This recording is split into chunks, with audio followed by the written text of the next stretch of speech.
This is the Big O Show. This is the Big O Show. This is the Big O Show.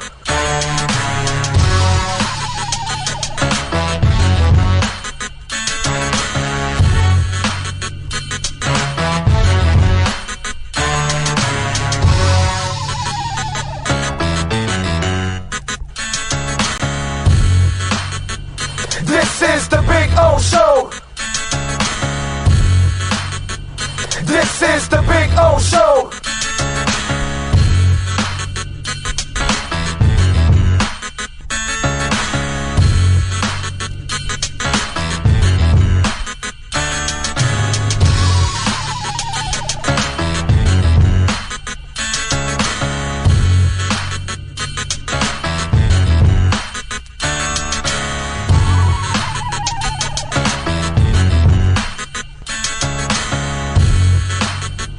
This is the Big O Show.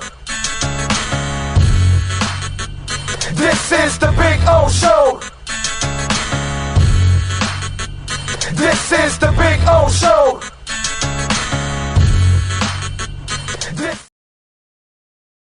For over 16 years, EJDconstruction.com has provided South Florida residents quality craftsmanship, accurate project management, and exceptional service. That's why EJDconstruction.com is an A-rated member of Angie's List and the Better Business Bureau. When you're looking for the right custom home builder for additions or home remodeling, please call my friend Eric at 305-433-4843. That's 305-433-4843 for EJDconstruction.com.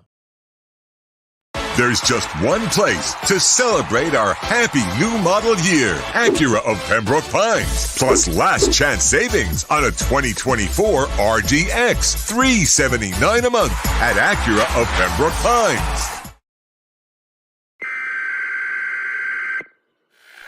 We interrupt this program to bring you a special report. Miles an hour, that's a Category 4 hurricane. 3 deaths are reported in Florida after more than 24 were killed in the Caribbean. This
Oh, great. You have a doorbell camera.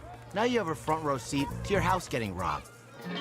They're breaking into my house! Ooh, there goes the TV. I'm sure it'll turn up at the pawn shop. No, not the TV! Just because you can see them, that doesn't mean you can stop them. With Slogans, you get 24-hour monitoring, a free home security system, and professional installation. Plus, free doorbell camera, one that'll actually work for you. Get out of my house! Get out of the house! Call 1-800-ALARM-ME. After 40 years, the Big Cheese Miami is still producing great Italian food. They started in 1984. Since then, they've been winning awards while being voted the best inexpensive Italian restaurant in Miami. Visit them for great food, amazing service. Witness the decades of Cane's memories. The walls are like a Miami Hurricanes Hall of Fame. The Big Cheese delivers anything on its menu or party platter menu to your home, office, or even a park for a picnic. Located at 8080 Southwest 67th Avenue, Miami. Call 305-662-6855. TheBigCheeseMiami.com, where they serve large portions at family prices. Welton Rayom has more than 62 years of litigation experience handling insurance disputes. They're committed to resolving even the toughest insurance claims quickly. Call them for a free consultation. 954-966-4646. At Welton Rayom, they don't get paid unless you win. Property damage claims to your home, business, or condo as a result of a hurricane. Welton Rayom can help. Water, mold, fire, smoke damage, Welton Rayom can help. Call 954-966-4646. The lost city of Atlantis reveals its secrets at Toyota of Hollywood. Get legendary deals on over 2,000 Toyotas, like a 2024 Corolla, not $24,000, $20,988. Unlock the wonders of 0% financing for 5 full years, 0 down. Rediscover Atlantis at Toyota of Hollywood on 441 between Hollywood Boulevard and Sheridan Street. Open till midnight.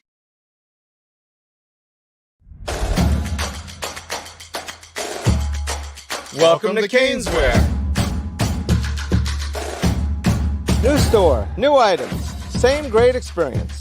Family owned and operated since 2010, Caneswear has the latest merchandise from the Miami Hurricanes, Miami Dolphins, Florida Panthers, Inter Miami CF, and more. Come visit us at our store in Davie on University Drive, just south of 595, or online at caneswear.com. Caneswear, the spot Miami fans shop. If you're looking to take your home or business to the next level, then RM Contractors and Custom Drywall can assist you. RM specializes in new residential turnkey, new commercial turnkey, home and office remodeling. Call them for free estimates. Serving all of South Florida, licensed and insured. Call Ray or Mike, 305-345-3649. You work hard to create the perfect atmosphere. You dream it, we'll build it. RM Contractors and Custom Drywall, 305-345-3649. Or Instagram at RMC Fisher Island. The viewpoint, statements, or beliefs expressed on the following program by the host, guests, or callers are not necessarily the opinions of FantasyAccess.com, Media Group Inc. ownership, management, sponsors, or website. When it comes to South Florida sports teams, very few in the media have witnessed, lived, and covered it like the Big O. Let's start the program dedicated to your favorite South Florida teams with a passion that's unmatched. The Big O Radio Show is on. Here's the Big O. Oh, yes. Good morning, boys and girls. Welcome aboard. It is a hump day. Yes, sir. Wednesday, October 30th. We got Halloween tomorrow. How about that? Yeah. Got all kinds of stuff. We are headed to Buffalo. I see Raging right there on the chat board already. Wait, looking forward to hanging out with Raging. Looking forward to hanging out with a lot of you out there. Not looking forward to the game that much. I'm terrified of the game because I just think it's going to be an ugly one. But what are you going to do, right? We're not going to give up on our team, but we'll watch. We got the Heat tonight. Panthers are back in action on Friday at 1 o'clock. Heat taking on the Knicks tonight. We've got game 5 of the World Series without, I don't know, are they going to allow the 2 scumbags back in? I don't know. We'll get to that. We've got UM and Duke on Saturday as Manny Diaz is coming to town. That should be fun. And then we've got our playoffs. We've got Inter Miami in the playoffs with Atlanta on Saturday night. I'll be watching that from the River Pub in Niagara. So looking forward to that, man. We're going to have some fun out there. And I'm not going to end up going to Bruce. I'm not sure because if I end at 6, the concert starts at 7:30. Can I make it there on time? I don't even know. That's why I'm not, I don't know the area that well. So before I buy a ticket, it's like if I do the post game from 4 to 6, Okay. Can I make it to the concert? Because apparently there's no opening act. So Bruce will come on right at 7:30. So if he comes on at 7:30, maybe 8 o'clock, it buys me enough time. I don't know. I have to study that. I need somebody from up there raging, somebody help me out. If I'm in Niagara, can I be at the stadium in Toronto before Bruce takes the stage? That's what I need to know. I can't buy a ticket if I know I can't be there in time for the concert. You know what I'm saying? So that's the only thing that I have dangling. What do I do? Do I go see Bruce across the border? What do I do? That's my dilemma now for this weekend. I really want to go see Bruce. Got to be honest. Really want to see Bruce. You never know how many chances you get to see people like this, and then when you have that opportunity and you don't go, then you regret it later on. I always one of the things that I remember recently in my travels of love and music, Rush was in their final tour, and they didn't come to Miami for their final tour. They went to Tampa, and I actually planned a weekend with the wife and my daughter, and we went to Orlando for the weekend. We went to Disney, except on that, I think it was a Saturday night, if I remember correctly. So I hung out with them during the day, went to the parks, and then the understanding was, hey, I'm going to take off to Tampa, on Saturday, go see the concert, and then come back, and then we'll go to the parks again on Sunday, and that's exactly what I did. And so we went to the parks, I think Friday, Saturday, and Sunday. But Saturday, I took the break to go see Rush, which Neil Peart passes away, a couple years later, and Rush is never Rush ever again. So it was one of those things, like I did the right thing going to, Tampa to go see them for the final time. And that was really, really cool. So I'd like to see the boss, because I don't know, that might be the last time I see the boss. You never know. I saw Tom Petty for the last time at in Queens, in New York, at Rolling Hills. Peter Wolf was opening up, and he died 2 months later. So you just never know. If you're a fan of the person, you never know. So definitely a huge fan of Bruce. Would love to see Bruce. So, but I got to have the information. I need people up there to help me out on that one. So I gotta devise a plan, because if I don't know how to get there on time, then can't enjoy the concert. Then, you know what I'm saying? So any of you that live out there, give me some tips. If I end at 6, what's the best way there? Quickest way to get there? Somebody told me train instead of a car. I don't know. So got to find all that stuff out. So those of you that live in that area, please help me out. Give me some tips on how to handle that. What do we got here? Steve Chapman is number 1, I see on the chat board. Says, I'm not here for Dolphins talk today because they disgust me. I'm here for the crypto, music, and politics. Well, we're doing less crypto on the show now because, the Crypto Bro Show will go on after this.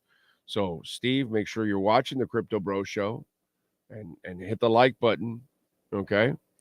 We're trying to build that one up, all right? So help us with that.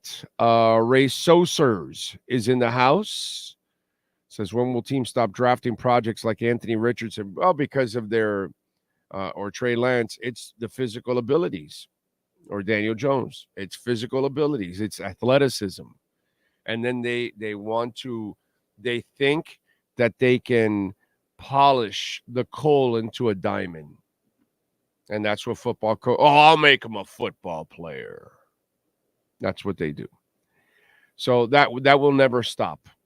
That will never stop.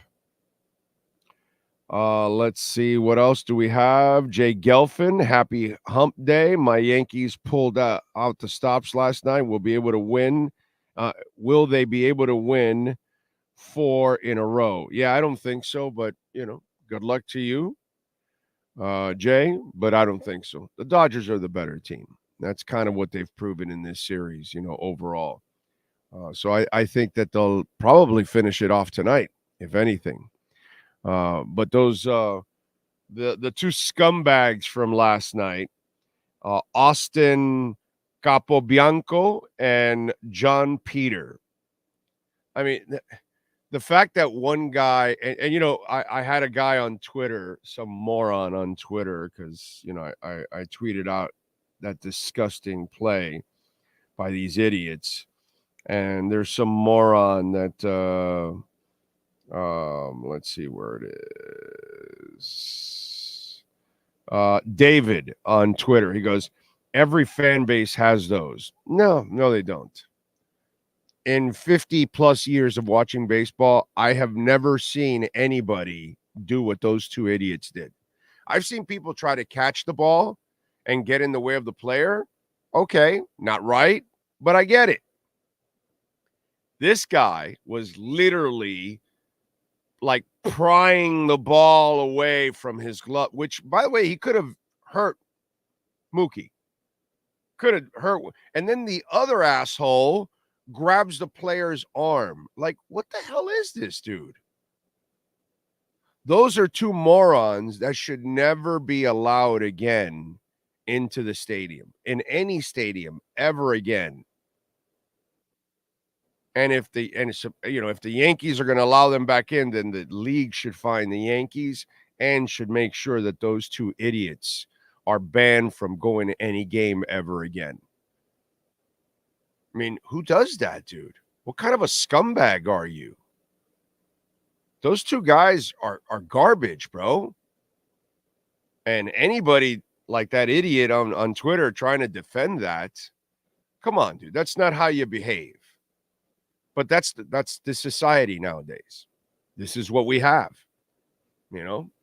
Just people don't know how to act. I mean, Jesus Christ, man. I get it. You're a frustrated little punk that paid a lot of money to sit there. I get it. You're an obnoxious Yankee fan. And sorry, Jay, but there's, I know you're not one of them, but there's a lot of obnoxious Yankee fans. Okay? Yankee fans are probably some of the worst fans that exist on the planet in general. Okay? They're snobs.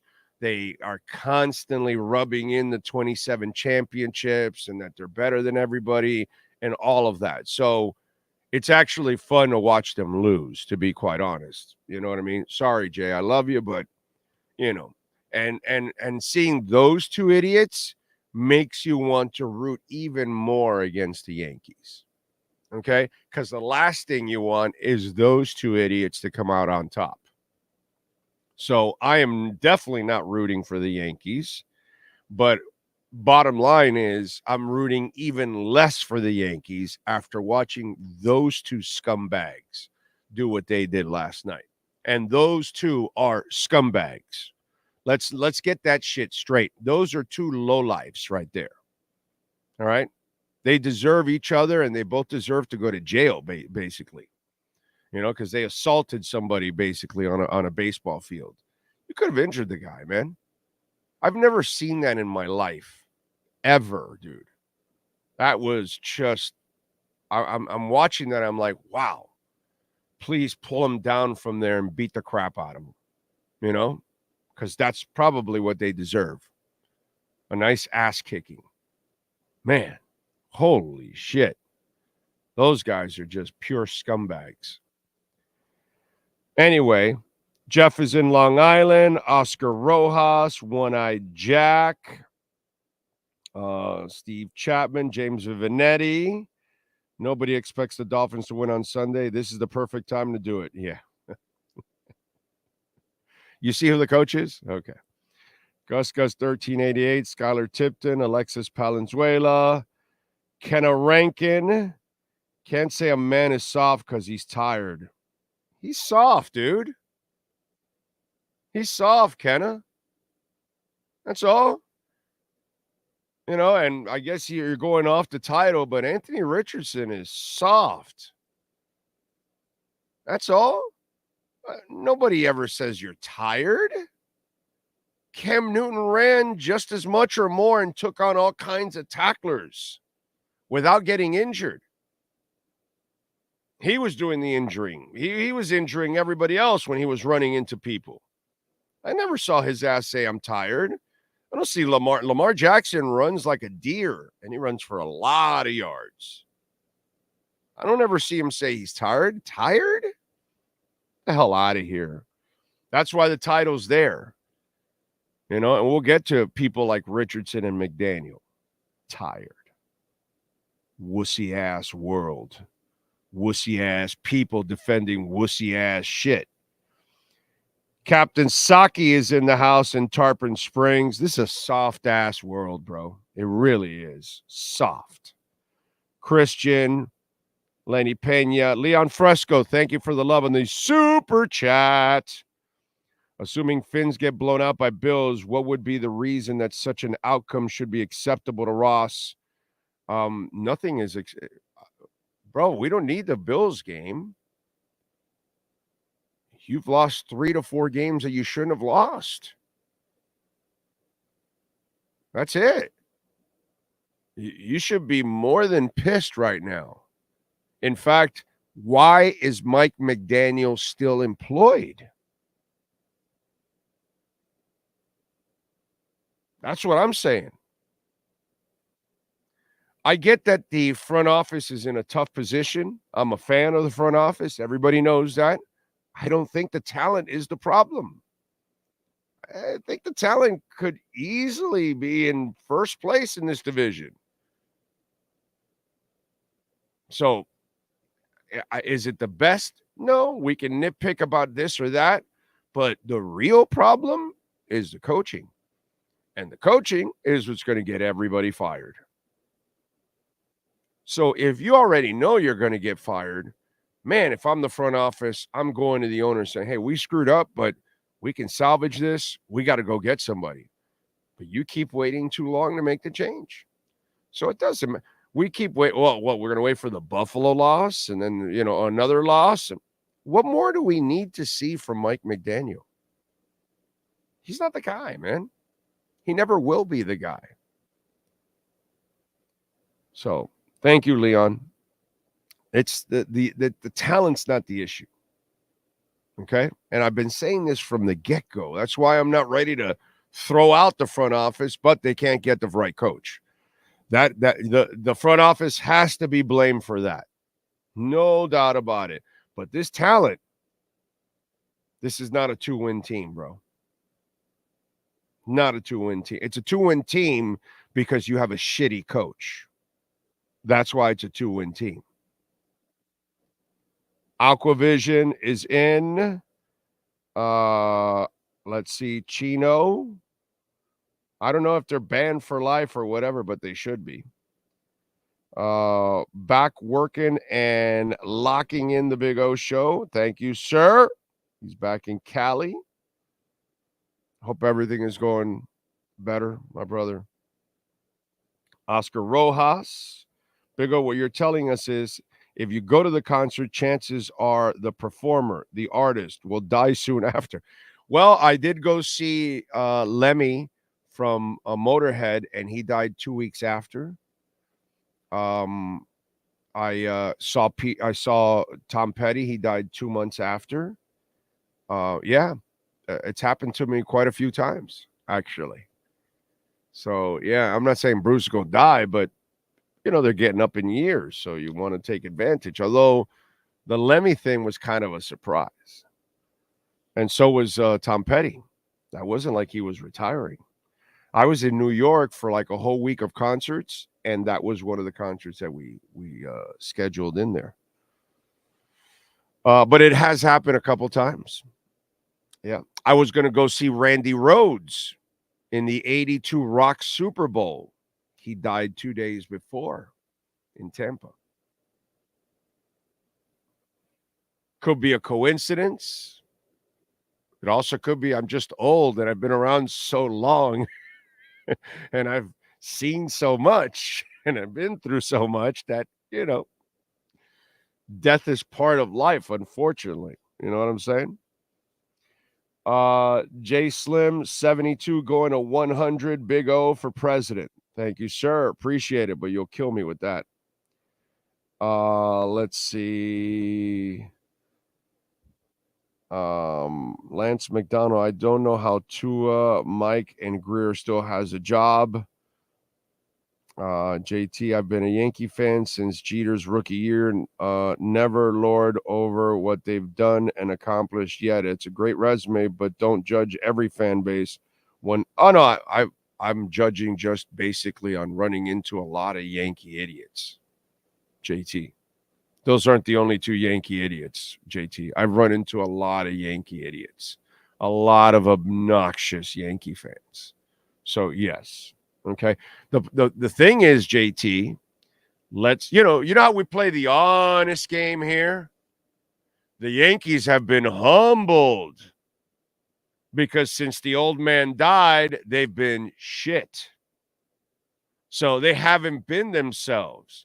But when the old man was alive and rocking and raging and winning, they were alive, well, and obnoxious.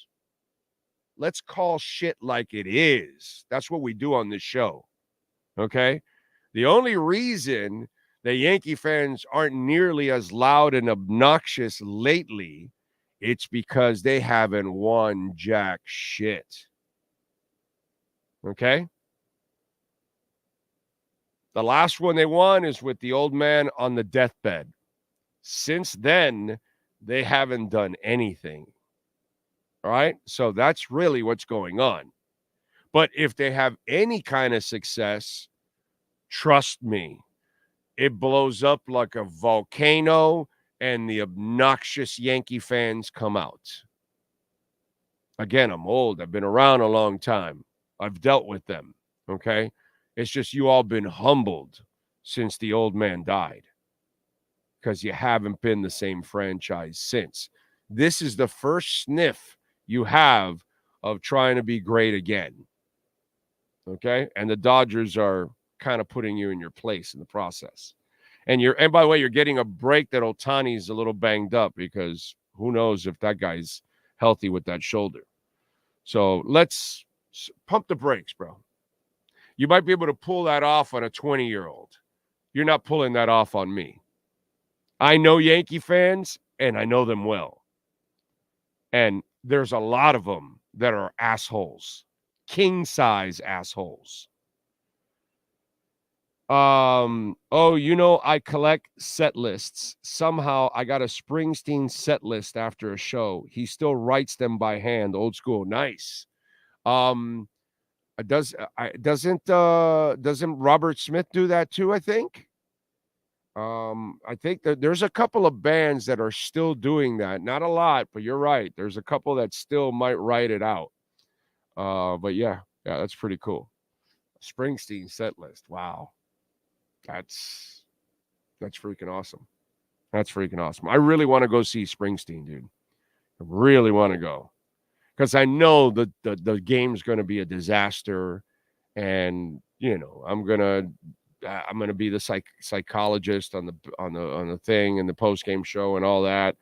And to end the night with Springsteen would be a really cool way to end. And by the way, I'm not surprised, Pat, that you end up with a set list from any concert.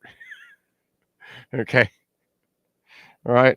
Knowing you could get a Taylor Swift one. Not that you're a Taylor Swift fan, but I'm just saying the fanaticism behind that, somehow or another, you'll finagle your way to get a set list somehow. So I'm not surprised. I've watched you in action.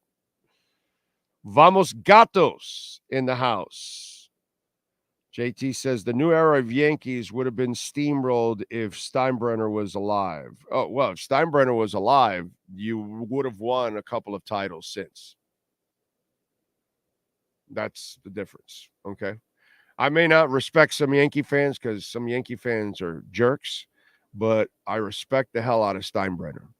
Why? Because all he ever did was play by the rules. Those were the rules of the game. And he did anything and everything to win. And that's any owner like a Jorge Mas or a Viola Sifu, they do anything to win. You got to respect shit like that, you know? Not the people that are penny pinching and shit like that. Are those kind of owners that are just maniacal about winning. We have 2 of them in town. Okay? All right? We have 2 of them in town. And it's fun to well, we have 3, really. Stephen Ross is that guy. He just can't find the mix. You know what I mean? Mickey's not that guy. Mickey will spend, strategically, but he's not maniacal. Like, he's nowhere near Viola Sifu and the Moss brothers. Not even close. He's had success, but he's not as maniacal about winning like those guys are. Those guys will do anything. Let's see what else. Eric says, other than Ward and Sanders, do the other QBs in the upcoming class pique your interest? I haven't looked enough into it, Eric, to be quite honest. Ward doesn't pique my interest, by the way. Let's get that straight. Ward's all right, and he'll get drafted. I don't like his style for the NFL. I love his style for college, but his style for the NFL, in my eyes, doesn't translate. In my eyes, Cam Ward becomes a disaster in the NFL. It's kind of blasphemous to say that right now, right? Because we're in South Florida. We got a whole bunch of Homer Canes fans, and now they're going to get all butthurt. You know what I'm saying? I talk about Yankee fans. Canes fans have that section of fans, too, that are just assholes also. So just, let's be fair. Let's call shit like we see it. Okay? We got our share. There are Canes fans that are, obnoxious idiots. But they've been kind of like Yankee fans. They've been shot down a couple of pegs. If they have success, look out. Those obnoxious Canes fans will come out. So, I like Cam Ward. Love him for college. His style it does not translate to the NFL. You can't play like that in the NFL. There's very little structure in his game. And if you can't 3-5-step drop, plant, deliver ball on time, you're going to struggle in the NFL. So that's where I'm a little bit away from some of you out there on the Cam Ward thing. Do I take a chance on him late first round, second round? Yeah. Do I take him early in the first round? Hell no. No way. There's no way I'm taking Cam Ward early in the first round. I'll take Shedeur Sanders in a heartbeat. Number 1, number 2, number 3, number 5 pick. I'll never take Cam Ward in the top 5. Never. That game does not translate to the NFL. Sorry. Let's see, what else do we have here? We live in an era where parents successfully gave their kids a better childhood than they had. I guess too many people overcorrected, and now we have NFL players who say they're tired. Embarrassing. Exactly. That's exactly it. That's exactly it. That's a soft-ass kid that's been coddled since he was young, and that's why he pulled that bullshit. And by the way, that's why they benched him. Let's talk about that. Let's talk about that. It's why they benched Anthony Richardson. By the way, you know what? Let's get into this right fucking now. All right? Shane Steichen, I'm a huge fan of yours, my brother. You got their number 1 overall pick, and you told him sitting, wait a minute, you want to rest? Here's a seat for you permanently. Maybe your soft ass will learn how to play the quarterback position. Maybe you need to study. Maybe you need to practice your accuracy. Maybe you need to practice and read the film so you can actually read defenses. So, you throw like you're in elementary. He has no accuracy whatsoever. But the worst part is he's soft. He called a timeout as a quarterback. That's your field general. That guy doesn't call timeout. I watched Brett Favre play quarterback by dragging his leg. Literally dragging his leg. Okay?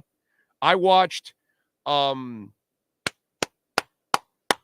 it, what's his name? He had the really long throw. He was a quarterback for the Jags. He's a QB coach. He was the QB coach for Tom Brady. Come on, Sean, help me out.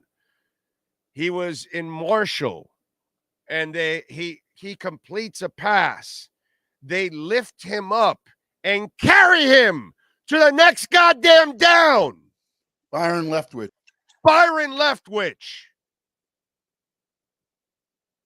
They carried him to the next down.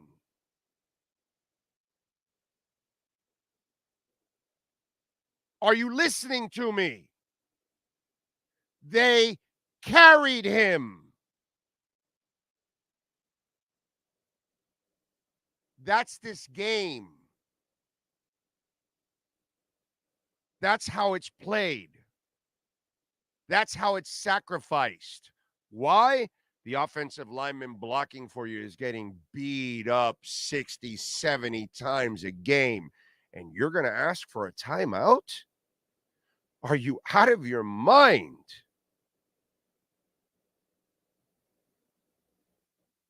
That's the problem in life, in society, in sports, because we have developed soft generations.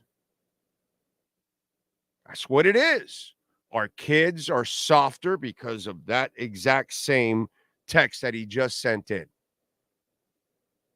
That we have given our kids much better lives than we had. They have everything compared to what we have. Just like our parents gave us more than what they had. But we've given them so much that we cradle them, we coddle them, and they're soft. And Anthony Richardson and Mike McDaniel are the problem with the NFL. Shane Steichen acts like a real head coach. Brother, Don Shula's coaching. Tyreek and Waddle are asking out. Are you out of your mind?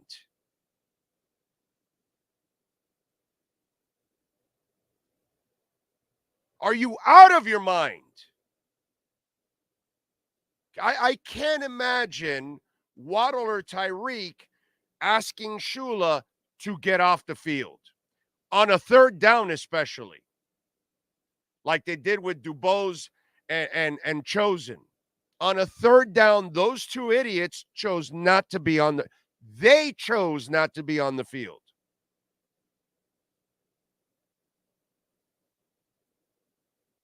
You want to know why your Dolphins suck?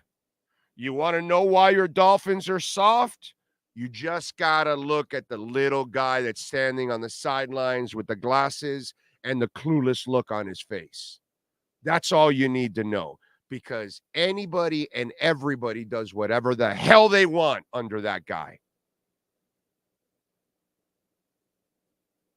And this entire season has gone to shit only because of one person. That talent is way better. Shit, it took him 2.5 years to start running the ball.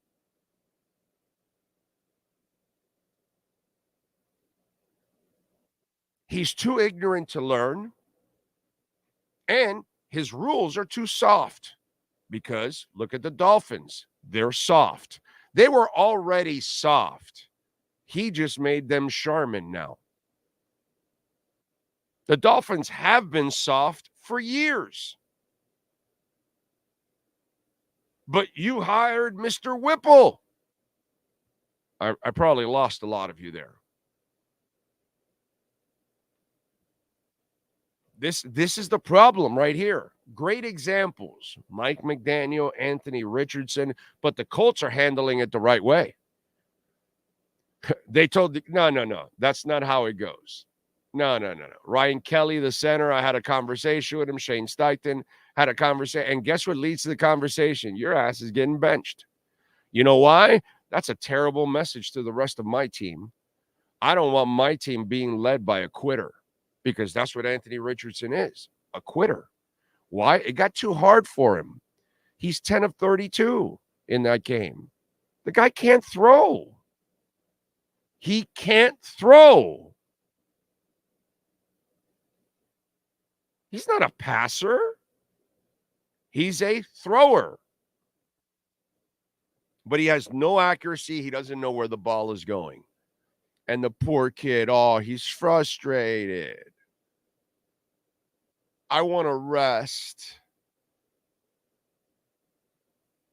Go look at Byron Leftwich. And you want to rest? Come on, man. And that's our problem here. This is what's going on in life, in the world, and now in the NFL and with your Miami Dolphins. The difference is we have a disease on the sidelines of softness, and they don't eliminate it. The Colts, well, it showed up, and they put the kibosh on it right away. You don't pay any prices here. Julian Hill can be a complete screw-up every single week, and he's got a guaranteed job the following week. I'm sorry. I've never seen shit like this. I've never seen a quarterback who wants a rest, and I've never seen a head coach that just allows the inmates to completely run the asylum. I've never seen receivers call themselves off the field. And then you wonder why Tyreek and Waddle drop so many passes. Maybe because there's nobody behind them cracking the whip. Because there's no price to be paid. When you drop the ball, you'll get them next time. I would have Waddle run the entire stadium every time he drops a football. Every time he drops a football. I'd be all over. I'd run it in, I bet he doesn't do it.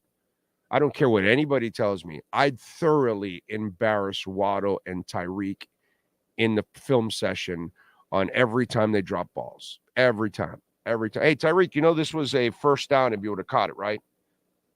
What happened? Yeah, but this can't keep happening because, look, let me show you. Here, in this game, in that game, in that game, in that game. You see? We've got a best of for you there, Tyreek. Oh, hey, Jalen, wait a minute. You're not. No. You see, this week you dropped it. What happened? Yeah, I don't want to hear the bullshit explanation. Here's a collection of yours. That's what I would be doing to them. I'd thoroughly embarrass them in the film room in front of the entire team. I bet you he doesn't do that. I'd bet anything he doesn't do that. And if he does, and they're still dropping passes, then you got the wrong coach, dude. You got the wrong coach. Because if he actually was a disciplinarian behind the scenes, then they would be disciplined. But since they're undisciplined, it's because he's undisciplined behind the scenes. As you know, you watch him on the sidelines, he acts like he doesn't know what the hell is going on half the time. So he carries himself in an undisciplined fashion. And that's why his team is undisciplined. And by the way, coach, don't go patting yourself on the back because you didn't have a lot of penalties this week. That's just 1 week. Try patting yourself on the back when you do it for an entire season, sir. That's the soft approach. Well, he went out of his way to mention that they were low on penalties this week. That's what you're supposed to do, bro. Don't pat yourself on the back for something you're supposed to do. coach. But that's, again, the soft approach. Oh, we did. Hey, guys, congratulations. Only a couple penalties this week. Get the hell out of here. Hey, guys, you finally had a couple of penalties this week. Let's try to maintain it. Let's not get happy about this shit. You finally did something right. That's the way it's handled. Keep them on an edge. Because obviously, your blowing smoke up the ass routine doesn't work. You can't win big games. Your team is soft. You don't get it done. So, and he can't change now because you are what you are. That's why you need to fire his ass. That's it. But if you want to hang on to this, then this is the results that you're going to end up with. Nothing's changing under this guy. Nothing's changing under this guy. That's what he has shown us. That's who he is. And that's why this league is, going in the wrong direction for some teams when you have people like Anthony Richardson and Mike McDaniel a part of your franchise. Soft people just don't make it.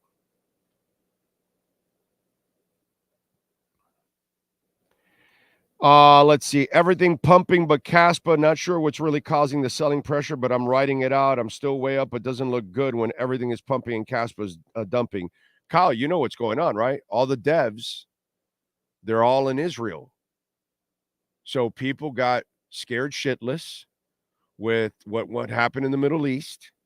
And because most of the devs, the guys that are creating everything for Caspa, they're in Israel, that put like a real downer on Caspa right now. So that's why. And so if you believe in it, this is your dip. You know what I'm saying? So that's all I can tell you. But I know why. And that's because a lot of people were nervous because a lot of the creators live in Israel. Caspa may need to move those people out. V-Chain, I have a Cosmos shirt on.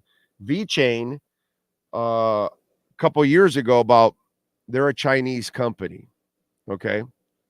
Do you want to be known as a Chinese company in general overall throughout the world? Probably not, because the Chinese government isn't necessarily viewed as up and up, right? So guess what they did, V-Chain did? They moved to Europe. They moved their offices to Europe and all that to kind of change the perception, even though the Chinese government is still tied to them in a way because they support the blockchain that they're doing, the company, and because of their their technology for tracking products for businesses. So for inventory, they're monsters in that. But because of perception, they didn't want to be in China because then people may not be willing to invest in them. So they moved to Europe to have more of a European look and to kind of change the perception. You know what I mean? So for Caspa, it's not nearly as bad as for V-Chain. It's not about perception. It's about the area you live in and that it could be in trouble and peril at any time because of all the crap that goes on in the Middle East all the time. So I would imagine that you're going to start hearing something from people in Caspa that their creators are going to be moving to another country to kind of have more of a safe haven for them. So they should move to El Salvador. Just be completely safe there. You got nothing. You know what I'm saying? And you go on, and they're super crypto friendly and all that kind of stuff. That's probably what they should do. But hey, man, what do I know? But from everything I'm hearing, that's your issue right now with the dumping mainly, is that people are concerned that a lot of the creators for Caspa are there in Israel. Okay, so that's one of the issues. Big O, they lost to the cheating Astros a few times.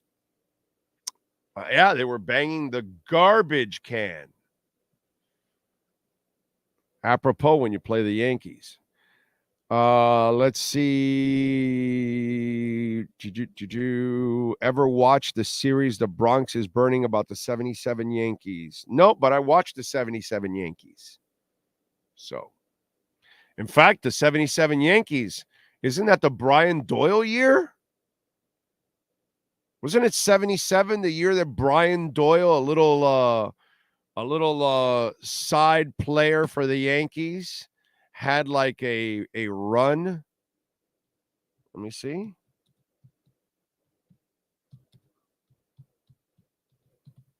Let me see. Brian Doyle, Yankees.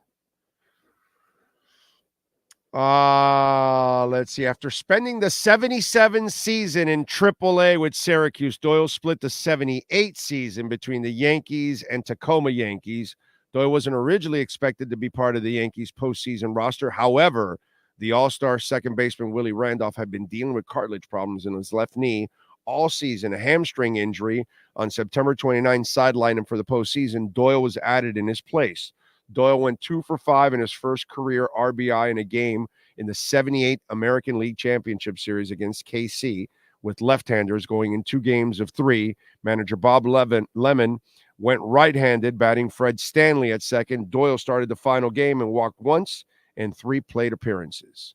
There you go. And Doyle was a late defensive replacement in the 78 World Series. For most part, sat out 1 game of the World Series. There you go. Yeah. So I remember that in Game 5, Doyle went 3 of 5 with 2 runs scored in the Yankees' 12-2 dismantling of the Dodgers, which was featured on October 23rd, 78 cover of Sports Illustrated. In Game 6, Doyle came to bat in the second inning with runners in first and second, and the Yankees trailing 1-0. He doubled to drive in the Yankees' first run. It was his first career extra base hit. He drove in the second run in the 6th. In the 78 World Series, Doyle batted a team-leading .438 with 7 hits in 16 at-bats, 1 double, 4 runs scored, and 2 RBIs in the postseason. Do I have a loaded bunch of shit in my head? I'm not a Yankee fan. But I can pull Brian Doyle out of my ass.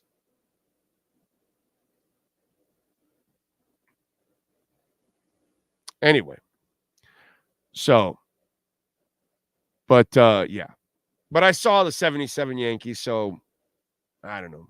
I don't know if I should watch this series. Is it really worth it? Is it accurate? James Vivanetti's in the house. Oscar Ross says Pearl Jam writes their set list before and after. Man, that's a lot of writing because they do like 30-something songs. G. Reed says it's crazy you can play such a violent sport with that kind of mentality, right? Riverside Train says 2-hour drive from Niagara Falls to Toronto. Yeah, see, that's why I'm not making it. Yeah, that's probably why. I'm probably not going to see the boss. Steichen has cojones. Steichen's a real coach. That's what real coaches do. You don't put people that aren't ready to play. And if they prove they're not ready, you need to teach them lessons. And you can't have your quarterback quitting in the middle of a game because that's quitting. I need a breather. Bro, you're a quarterback. Are you kidding me? Are you out of your mind? You're a quarterback. You don't waste a tenth of the energy those big fat linemen in front of you are doing constantly, bro. Every down, they're fighting against another mad human being on the other side. And you're going to say, I need a break? You can't look at those 5 men in front of you with a straight face saying that kind of stuff. Offensive linemen are the people you need to respect the most, and defensive linemen, these people are what they do down in and down out. You know, this is why most of us appreciate the shit out of Tim Bowens, because we know exactly what he did. And so does Zach Thomas. It's quarterbacks you're not allowed to say, I need a timeout. And especially when I've watched quarterbacks in my history play with all kinds of things. No, dude. No. No. We can't do that. I love Leftwich back in the day. Guy was a soldier. Yeah, he was. Definitely. Hell of a college quarterback. Terrible in the NFL. It didn't translate because he had a very slow delivery. So it wasn't something DBs could see it and all that. It wasn't something that he could shortcut, unfortunately. You know? Let's see. Finn's almost at the bottom with sacks and blitzing. I know. The injuries to Chubb and Phillips to start the season, it was just something that was really, it was hard for them to overcome. And then you drafted 2 young guys, and those young guys, they're not going to be ready, and they need, some time to really develop if they're going to become players. They need some time. It's just a really difficult situation. So the pass rush was never there, man. Sam Polinsky is from Israel. Yeah, no, a lot of the devs are from Israel. And that's the FUD right now. But Kyle, here's the thing, dude. Okay, I'm not a Caspa holder, but I know a lot of people like Caspa. But if you love it and there's a dip, I don't know about you guys, but like when Neutron's dipping, I'm buying more Neutron. You know what I'm saying? If Bitcoin dips, I'm buying more Bitcoin. If Ethereum dips, I'm buying more Ethereum. If Solana dips, I'm buying more Solana. So whichever ones you like, Polis. I've been loading up on Polis now that there's a nice dip on Polis. And by the way, Polis has gone a little negative while Bitcoin has been green too, which I don't mind. I'm loading up on my Polis. I'm good. So it's really, you know how it is, Kyle. If you love it, well, then the dip becomes an opportunity. That's the way we have to look at it. You know what I'm saying? If you're a Caspa person, okay? I don't own Caspa, but I've heard a lot of good things about it. And obviously, I know you're a huge Caspa guy. The way I would look at it is opportunity. Keep loading up, because if you do feel like it's going to go past $1 or more, then yeah, it's at a great price to buy because you're looking at 10x or more. So let the FUD begin. I love FUD. I love it. I love when they throw FUD out there because it dips and it opens up an opportunity. Michael Lombardo says, morning, Big O. I'm over the Dolphins. Say the same old shit for 60 years. Yeah, I know. They make us suffer, but we'll be back. Let's see. Thank you, Chef Jew in the house. Steven Gonzalez. Hey, did you see? Oh, here we go. Hey, did you see what the disgusting Lee fans said? They were ejected in the 4th inning, that they were defending the oh, yeah, but that's how these morons think nowadays. Oh, you are a fountain of information. Well, I don't know about information, but just there's a lot of shit in there. You know what I mean? Like, I'm not a Yankee fan. Why would I remember Brian Doyle? Because I'm on the television watching it as a child. You know what I mean?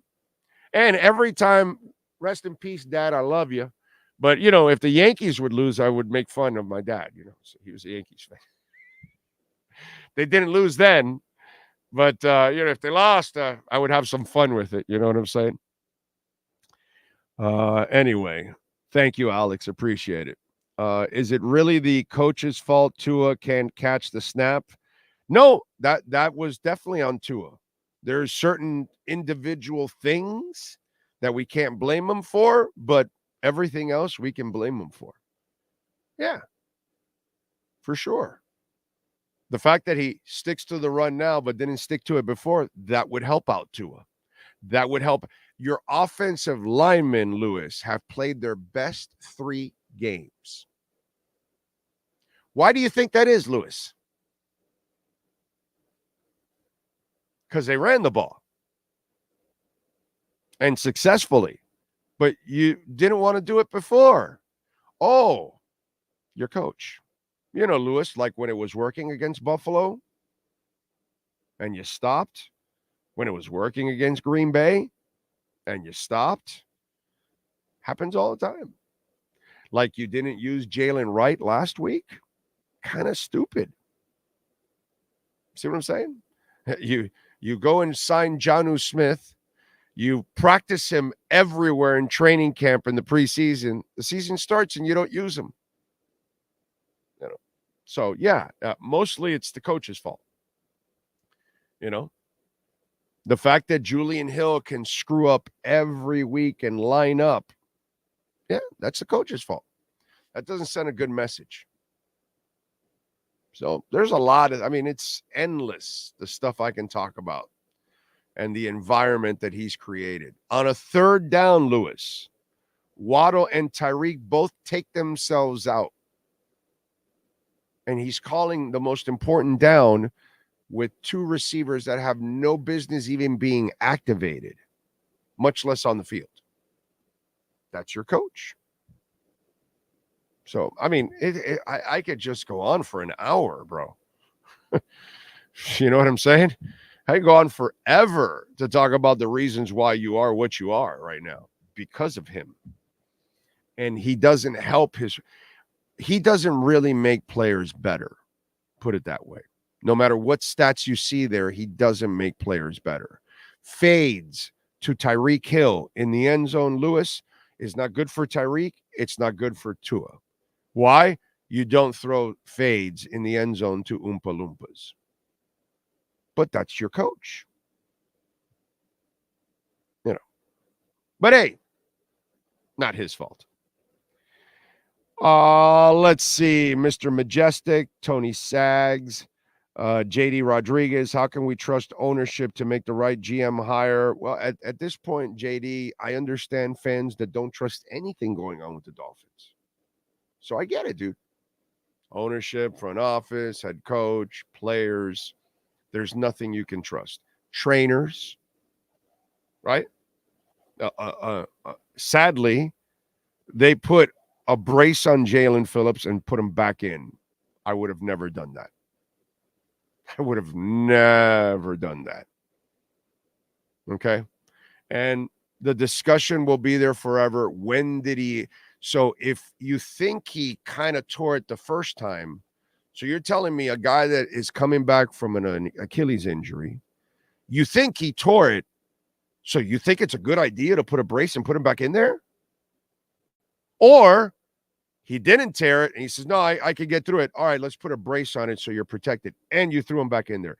Either way, incredibly irresponsible.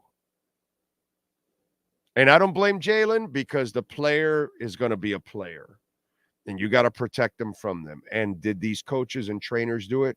So you can't trust ownership. You can't trust front office. You can't trust the coach. You can't trust the trainers. You can't trust the players because you got receivers that pull themselves off the field on a third down. So right now, if you don't want to trust anybody, I understand it. I totally get it. Okay? Totally get it. I can't sit here and tell you you're wrong about anything. You know what I mean? I get it. And even though I'm not totally on board on hating on the front office because I like the team overall, and I think if you had a real coach, would be a whole different situation. But they hired the coach. So, you know, because I don't think this talent is as bad or anything that people make it out to be. I just think the coach is the worst thing that's going on right now. He has zero business still being employed. Zero. Anyway, if we end up with a top 10 pick, what position are you drafting? I don't know who's there. I can't answer that. That's a hypothetical that there's no answer. I don't know who's declared. I don't know who's available. I don't know what quarterbacks are available. Did any of them get injured for the rest of this season? Or in the bowl game? I don't know. Did Shedeur Sanders blow out his rotator cuff? Don't know. So I can't answer that right now, G. Reed. That's not a question to answer right now. There's way too many things that could happen from now till then. So that's a waste of time, is what it is. Big O 77. Yes, Reggie Jackson. You are correct, sir, Mr. October. Big O Hard Knocks loved McDaniel and his way of addressing the team during meetings. Well, that's Hard Knocks, not me. I ripped it, especially at the end with all the joking and all that stuff. I was like, yeah, I'm not a big fan of that. Don Shula removed the oxygen tank from the sidelines during the Chargers game. Also, that's the game Winslow Sr. was playing with a torn rotator cuff, pinched nerve, and still caught 25-yard TD. I know, bro. We have all those stories. Bob Kuchenberg played with a broken bone in his back. And Anthony Richardson wants a timeout. He needs a rest. Emmitt Smith blew out his shoulder in a championship game, put on a harness, and went and scored 3 touchdowns in the second half. So he just used the other shoulder to lead the way. That's some shit. Jack Youngblood played with a broken bone in his leg, a linebacker. Did you hear me? And Anthony Richardson needs a timeout. Poor baby. Pobrecito. He needs a breather.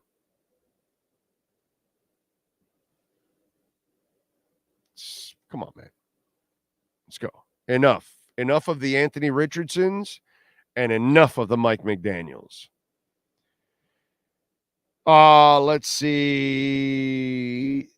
I know you were expecting your message. Oh, I saw it in your face. Here it comes. Did you hear the Dolphins are going after Vrabel? Thoughts? Champagne. I would be opening up right now. I don't get the fade routes to midget receivers. Marino had OJ later in his career. Marino would use tight ends, big receivers, and Clayton also, but Clayton could dunk. Are you hearing me? Clayton could dunk a basketball. And Clayton was 5'11", right? What was he? What was Mark Clayton? Clayton could squat 500 pounds. Okay? 5'9", and the dude could dunk. So he was a much better athlete than Tyreek Hill in the air. You know what I'm saying? Not speed. Tyreek beats him in speed. Clayton beats him as a football player. Okay, body control, hands, jumping ability. Mark Clayton could sky, dude. So he played Chambers was not a big receiver. Chambers, I believe Chris Chambers was 6'1", I want to say. But if you watch Chris Chambers, 5'11". Look at that. He played bigger than what he was, 5'11", because he could soar and he could high point the ball. You know what I'm saying? So that was one of those things. These guys were not tall, but they played tall. Tyreek doesn't play tall. And that's the difference. He plays with the fades. It's almost like he's barely off the ground, where Mark Clayton was 40 inches off the ground. It's a different. That's why I laugh at the people that even tried to compare Tyreek to Mark Clayton. It's like, yeah, you didn't see the guy. You didn't see the guy. I'm beyond pissed thinking of Waddle and Tyreek pulling themselves out for a third down. I wish we could have traded both of them. I wonder what would have happened if we kept Dan Campbell. No, stop with that already. Stop with the Dan Campbell stuff. He wasn't ready here. He would have failed miserably. He didn't know how to build a staff at that time. He had to go back for a few years to learn from a real head coach on how to be a head coach. Then he was more ready for it. He would have failed here like a lot of the other ones that weren't ready for it, that have come here, and Joe Philbin and Mike McDaniel and all these other guys. Is John Gruden still too toxic to consider? He is suing the league, bro. You know? I don't think the league gives Flo or Gruden a job, but they're kind of playing that PR thing because they're in the middle of lawsuits. But once those lawsuits, things will turn. Justin Ovation, what do you think is more likely to happen this week? A Dolphins win in Buffalo or a new Bitcoin all-time high? Oh, God, easily a Bitcoin all-time high. Could happen today. Where are we at, by the way? Still holding around 72? Let's see. Let's see. Where are we at here?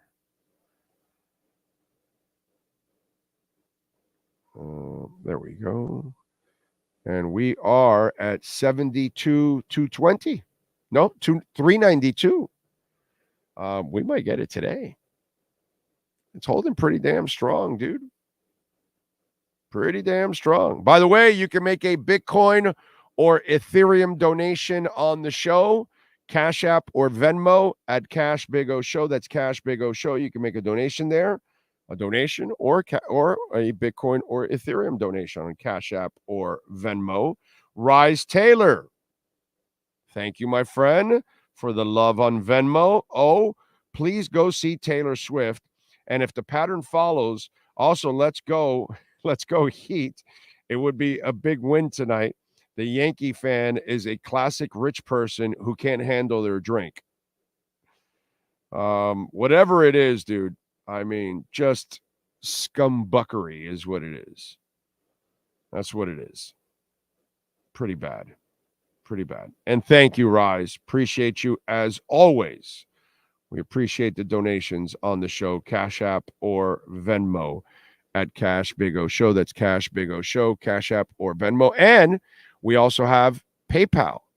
You can also make a PayPal donation too, for those of you that are out of the country, because I'm told you can't do Cash App or Venmo out of the country, but you can use PayPal. And here's the QR code for that.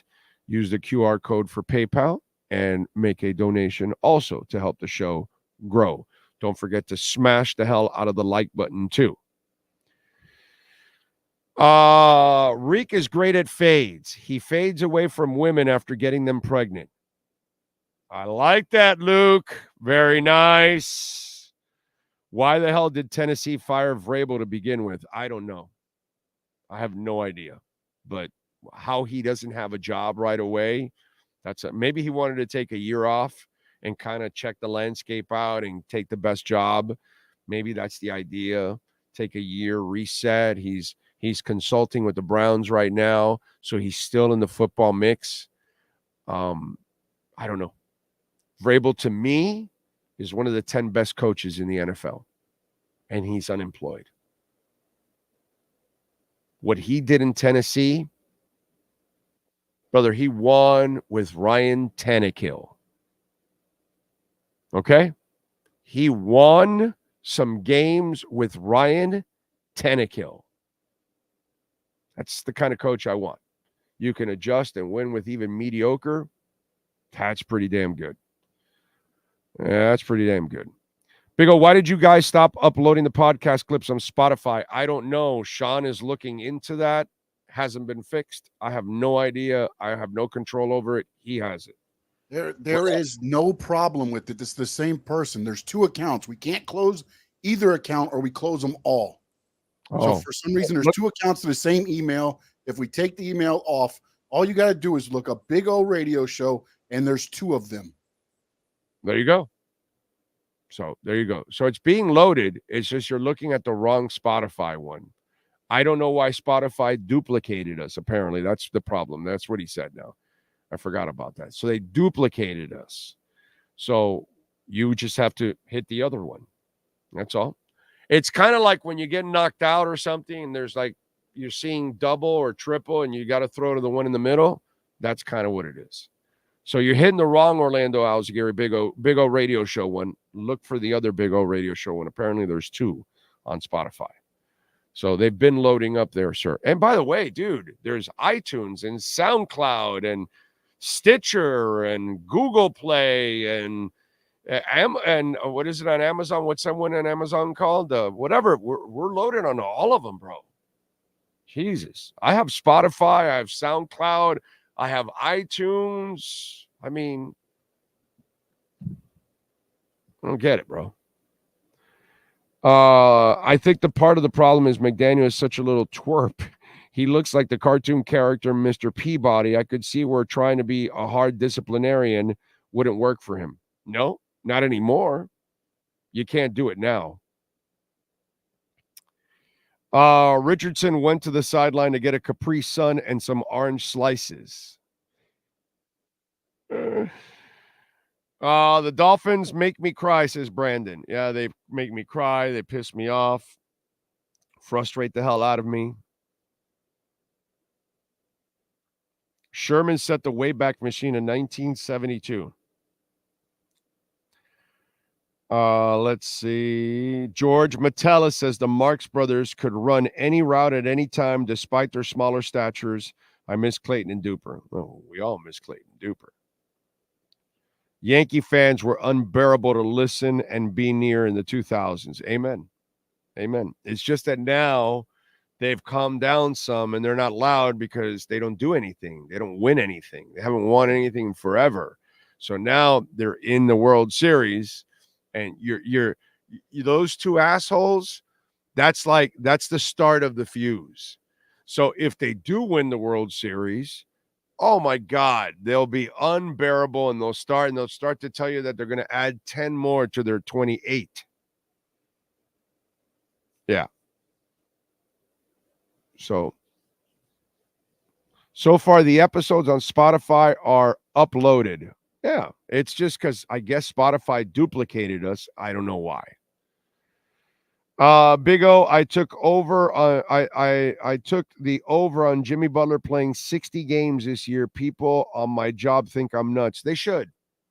They should think you're nuts, because it's hard to think that his body will hold up.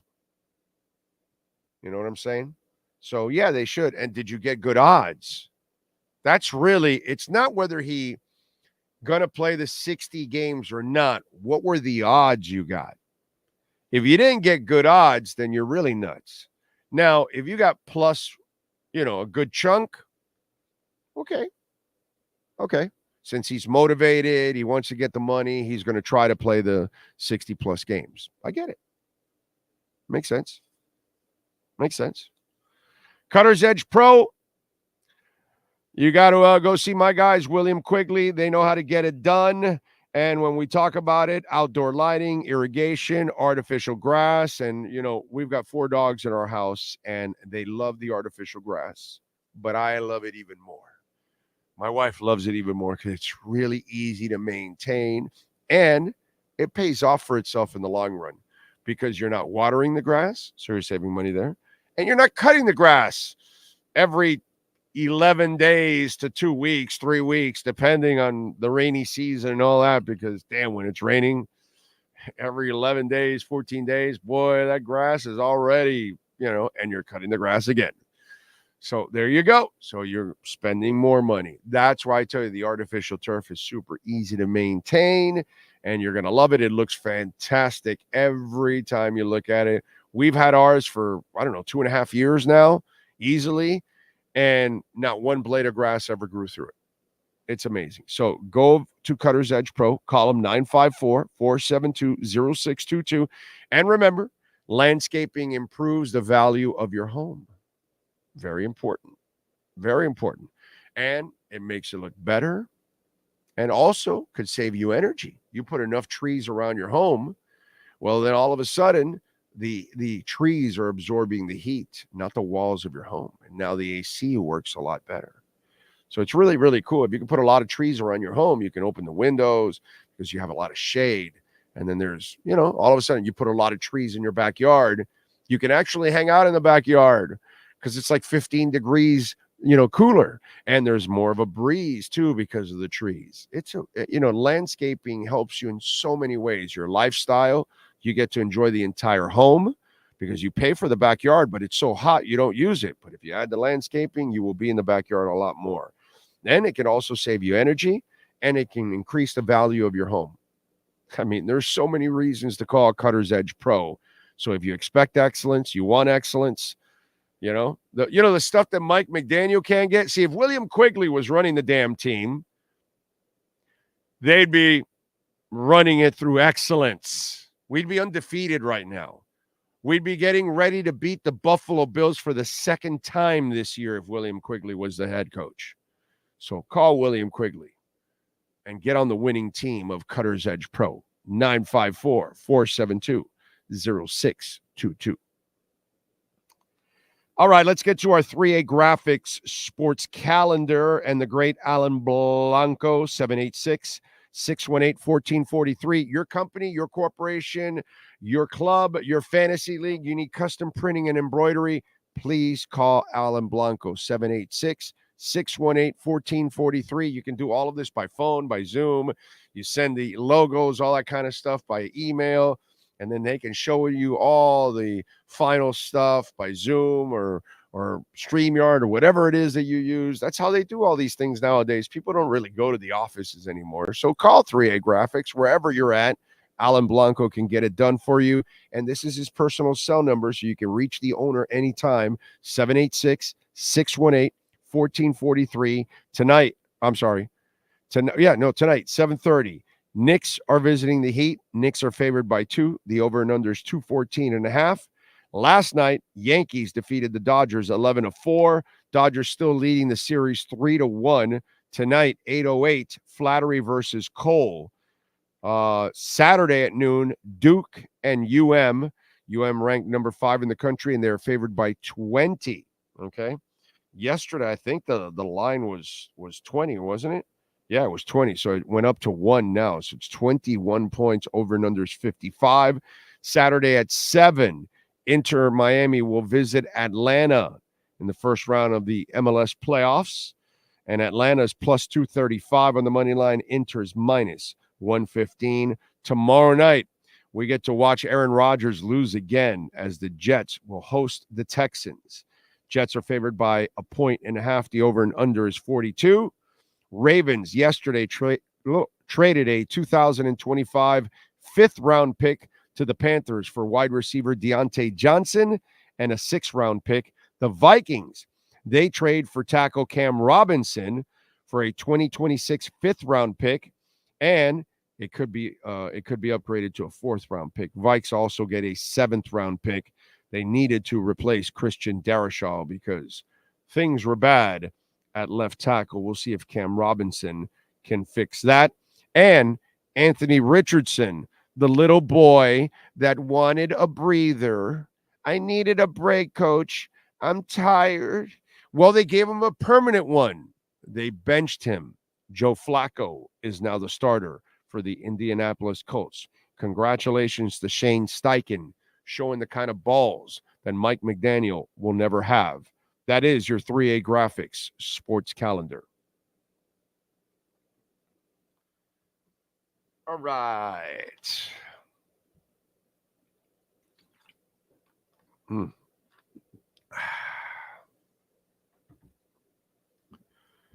What else do we have here? Let's see. We need Louis Riddick and Mike Vrabel. Well, we'll see. Hope you and the family are well. Thank you, Dave. At the end of the year, if they make any changes, we'll find out, my brother. We'll find out. You know what I've told you. I think they don't make any changes. I think they try to tweak it in the offseason. It's what they do. It's kind of the way I'm going to see it. And I don't know why, but whatever. Let's see. All I expect on Sunday's game is one word: pain. The Jets are already looking. The more teams coming to search party, the Finns need to forget about the how it'll look and erase McDaniel. Yeah, but God, as much as I would want to see it.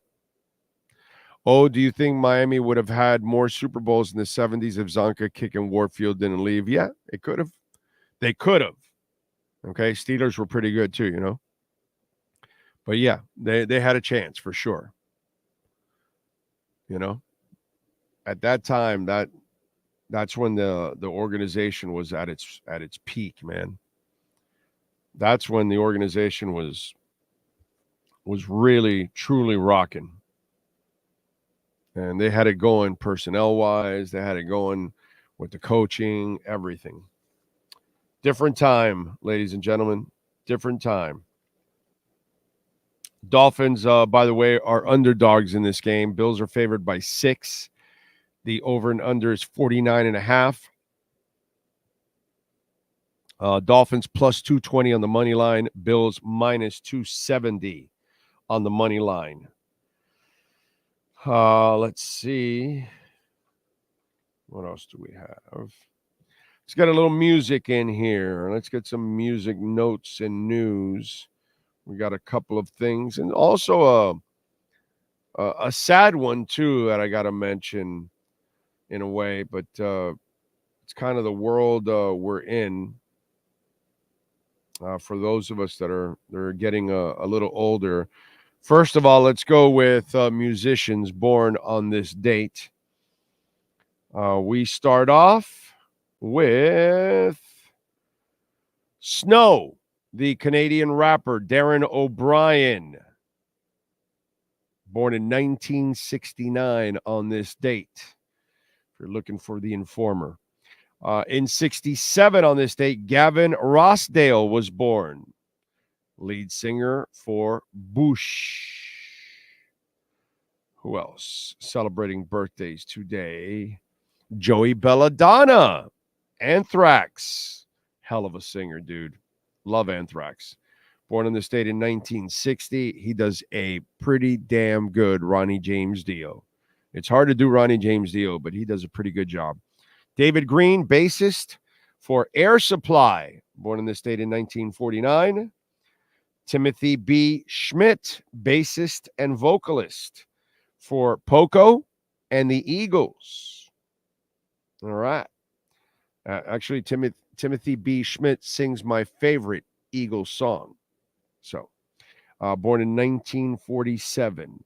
Chris Slade, drummer with AC/DC, Manfred Mann, Gary Moore, and The Firm. Born in this date in 1946. You can say that Chris Slade's a pretty damn good drummer. Otis Williams, singer with The Temptations. Born in this date in 1941. Let's see. And Grace Slick, lead singer for Jefferson Airplane, Jefferson Starship,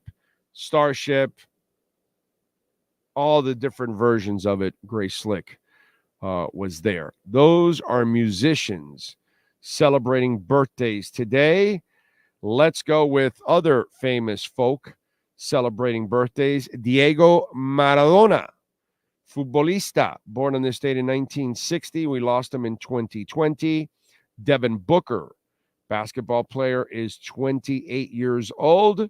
Should have been a Miami Heater.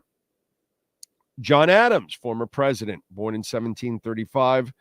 We lost him recently in 1826. Shane Myler, actor, 48. Ivanka Trump, hottie, she's 43. Nia Long, hottie, she's 54. Ashley Graham, hottie, she's 37. There's a wrestler. I would imagine that Sean will have this guy in his list. Janelle Parrish, TV actress. Don't know her, but all right. 36. Let's see who else is celebrating birthdays. The Fonz, Henry Winkler, 79. Matthew Morrison, actor, 46. Jake Brennan, TV actor, 22. Let's see. Who else? Andrew Schultz, comedian, is 41. And that is the list of famous people celebrating birthdays. Sean Stanley, sir, do you have any wrestlers? Well, you should have at least one that I know of. We do have a list of wrestlers celebrating birthdays today. Kotetsu Yamamoto was born on this date in 1941. We lost him in 2010. Kendall Sky, turns 43. Jody Threat, she turns 36. Giselle Shaw, she turns 36. Dr. Luther, he turns 56. And today is a rated R superstar day as Adam Copeland, Edge, turns 51. Those are your birthdays for October 30th, 2024. That's the one that that was there, was the Edge. It's the only one that was there. Interesting. Music history now, right? Let's get into a little music history. On October 30th in 1971, John Lennon, Imagine. I know why I say John Legend, and I'll mention that in a minute. John Lennon's Imagine was the #1 album in the U.S. In 98, all 4 members of Black Sabbath reunited to play Paranoid on The Late Show with David Letterman. In 88, Nirvana singer Kurt Cobain smashed his very first guitar. Oh, he grew up on that day. That's when you grow up, when you smash your first guitar. In 99, in an early attempt to show video on the internet, Neil Young cybercast his annual Bridge School benefit. Fans with whose modems were able to handle the event saw the sets from The Who, Pearl Jam, and Brian Wilson. Pretty good. In 2007, the Eagles released Long Road Out of Eden, their first studio album in 28 years. It was available exclusively at Walmart, Sam's Club, and the band's website. And in fact, Timothy B. Schmidt has got a terrific song in that one too. In 2012, Fly Leaf released their 3rd album, New Horizons, their final record with singer Lacey Sturm. That's what it is. In 1990, Guns N' Roses singer Axl Rose was released on $10,000 bail after being arrested for allegedly hitting a neighbor over the head with a bottle. The incident happened after a complaint to police about loud music coming from the singer's house. And that's what happened today in Musica history. On a sad note,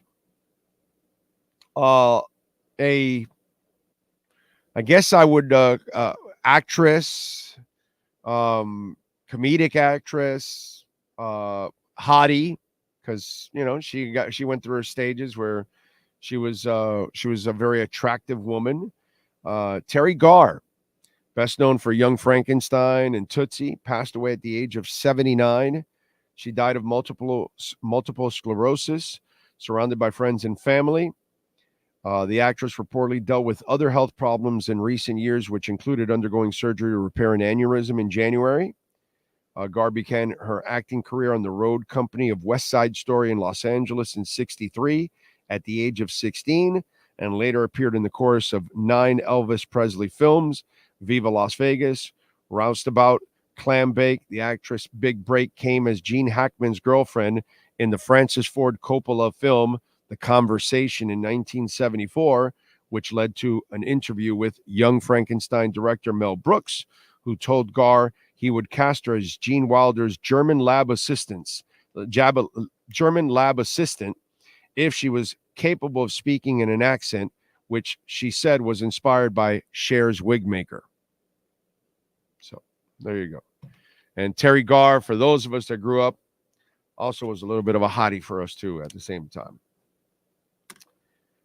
Tesla, by the way, announced a concert locally for those of us here in Florida. They will be March 7th at the House of Blues in Orlando. If I can, I'll be there. If they're not coming here, I don't know. If they don't, then I'll go there. Music-wise, by the way, I wanted to have a little fun because we've got the election next week, and it's going to be a lot of fun to see who the hell wins this crazy-ass election and which one of these two idiots takes us down a terrible path, because they both will. But I was having fun. I just wanted to compare musically the talent that's backing one up and one that's backing the other up. So the orangutan has got MIA, Little Pump, Kanye West, The Baby, Billy Ray Cyrus, Azalea Banks, Kid Rock, and Jason Aldean, actually. It's a pretty big name there, right? A couple of nutbags in there, but all right. And then on the other side, I mean, the list was super long, but I just cut it short. Bruce Springsteen, Willie Nelson, Beyonce, Taylor Swift, Billie Eilish, Amy Lee from Evanescence, Bad Bunny, who just hopped on, John Legend. That's why I got the John Legend and John Lennon thing mixed up. Little John, yeah. Megan Thee Stallion, Patti LaBelle, Common. And there's much more. The star power on one side compared to the other is like, it's not even close, dude. It's not even close. Holy moly. And if she still doesn't win, that tells you all you need to know. That'd be crazy. Let's see. I don't know anyone who saw what McDaniel was before. Leaders have special traits from the start. I saw all the opposites. A hater would be happy to be right. Me, it saddens me. Yeah, of course, because you want him to win. You think I wanted Ryan Tannehill to fail, even though I called him Ryan Tannehill? Even though I never thought he would be a guy? No, of course not. I'm a Dolphins fan. I even want Ryan Tannehill to succeed. I know he's not going to be any good, but what am I going to do? You know? Bitcoin has hit all-time high in 13 different currencies. So just a matter of time before it hits here. 71,913. So it's hovering right around that 72, which is a good sign. It's a good sign that it's hung in there. I think we're going to break the all-time high today. I think this afternoon we'll get a late pump, and we'll get past 73.7, and we'll get to the all-time high. We'll get to 74 today. I think we're going to do it. I think it's going to happen. So we'll see. What else do we have going on? Yeah, I don't think they'll hire Belichick, my brother. You know what I'm saying? That I don't think so. Plus, I don't want Belichick. He kind of showed me he lost it. Without Brady, he was not the same guy.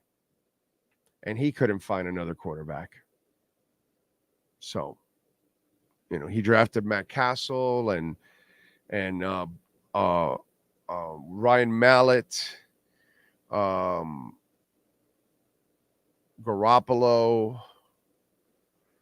He never really hit on another quarterback after everything. Garoppolo is a decent quarterback, but he can't stay healthy.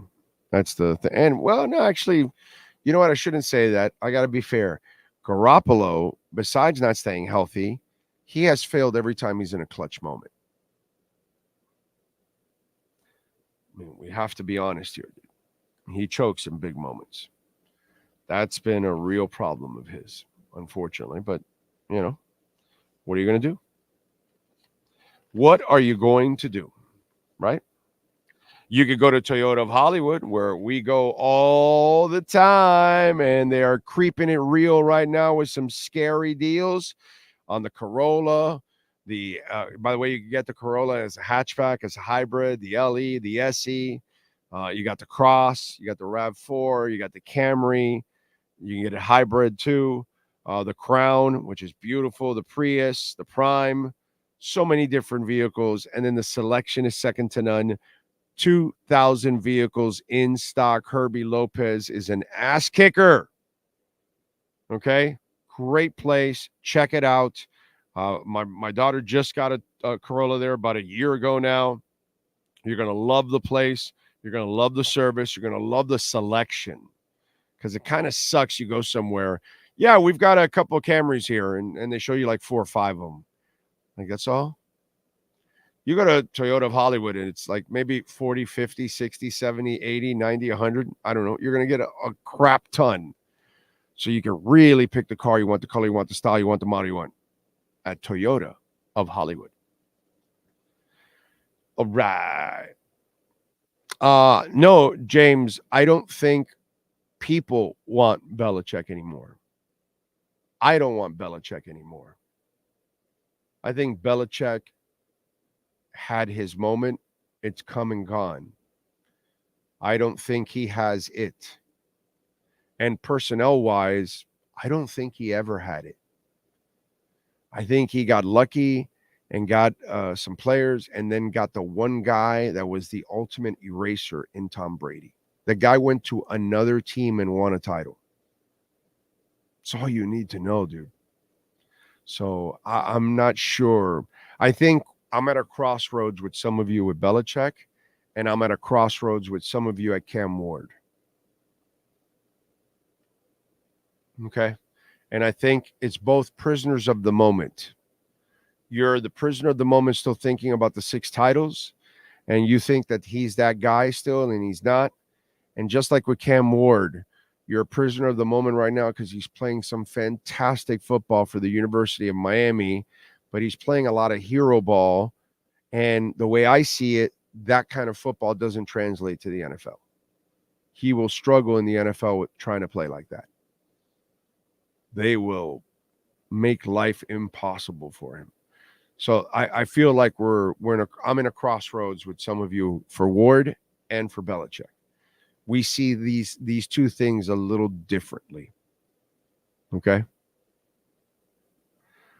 By the way, and the good thing about Steichen, he said that Joe Flacco is the starter for the remainder of the season. That's a hell of a message to this kid, and the right message, because you have a shot at the playoffs. Playing that kid is a disservice and a slap in the face to all the players on that team, because Anthony Richardson has no business starting on an NFL team right now. None whatsoever. Let's see. Big old little music trivia. Michael Jackson, the king of pop, shares a skill with fellow singers Bob Dylan and John Cougar Mellencamp. Other than singing and dancing, what is the other skill the artist? It would have to be the harmonica. Because, well, no, they both play the guitar. Okay. It's either harmonica, because I know both play the harmonica, but I've never seen Michael play an instrument. Maybe when he was a child, he was playing the harmonica. So I'm going to go harmonica. That'll be my guess. That's the first thing that came to mind, because when you mentioned Dylan and Mellencamp, I thought harmonica. But I have seen Mellencamp play a guitar, and I know I've seen Dylan play a guitar. But I know I've seen both play a harmonica. But I don't remember Michael playing a harmonica with, solo. But with the Jacksons, that could be the case, and I don't realize it. So that's my guess. There is no facts behind it. It's not like I know this. So if I'm right on the harmonica, pure guess. Absolutely pure guess. It's not one of those things that I tell you, oh, it's in here. It's not in there. Karoon, next time Ross invites McDaniel over for dinner, he's only getting liver with some fava beans, and some shanti. I like it. Michael could play the piano. Oh, okay. Those two guys probably could play the piano too, I would think. I never really saw them play the piano, but I would think that they could play the piano. I don't know. I'm waiting for Oscar's answer. I don't know what it is. Big O, do you watch We Are the World document? I did see that. And by the way, the Bob Dylan part of it is funny because he is so out of place there. And he looks like he wants no part of being there. Yeah, I watched it. I enjoyed the hell out of it too. Big time. Let's see what else. Some people are saying Shore will be GM if they get rid of Greer. What have you heard? I haven't heard anything. So, who says Shore will be the GM? That's what I want to know. Who says that?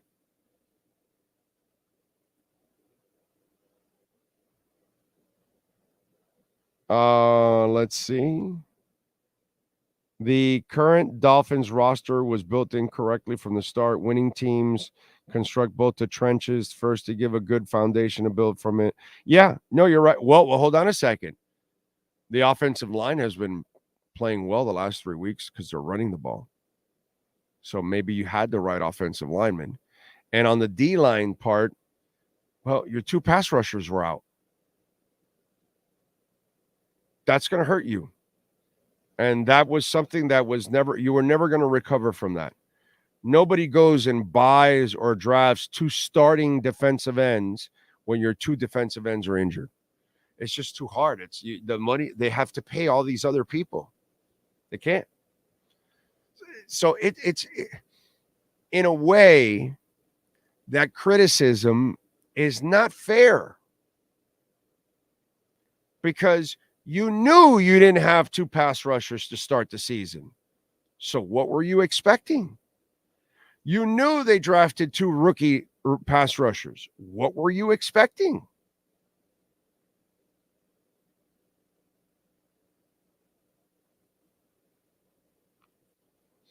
This whole built incorrectly, remember what I tell you?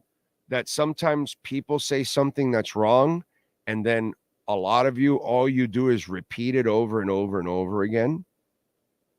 Maybe it wasn't built so incorrectly. Maybe it's coached incorrectly on the offensive side, and maybe on the defensive side. I don't know how you expected to have a great defensive line when your 2 pass rushers are not there. And even when the kid came back, Jalen, he didn't have a training camp. He wasn't himself yet. You couldn't expect him to be himself, and God bless him. He played out of his freaking mind.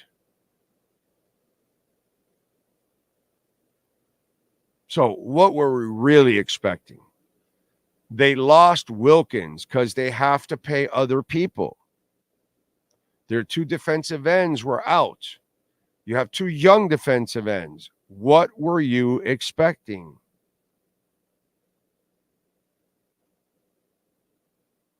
You know, a year from now, at the end of next season, maybe Chop and Kamara are playing really well because they have 2 years of experience. And if Chubb and Phillips are healthy, maybe your D-line's playing much better. And you're like, well, that could have been the look 2 years ago, but it was unrealistic at that point.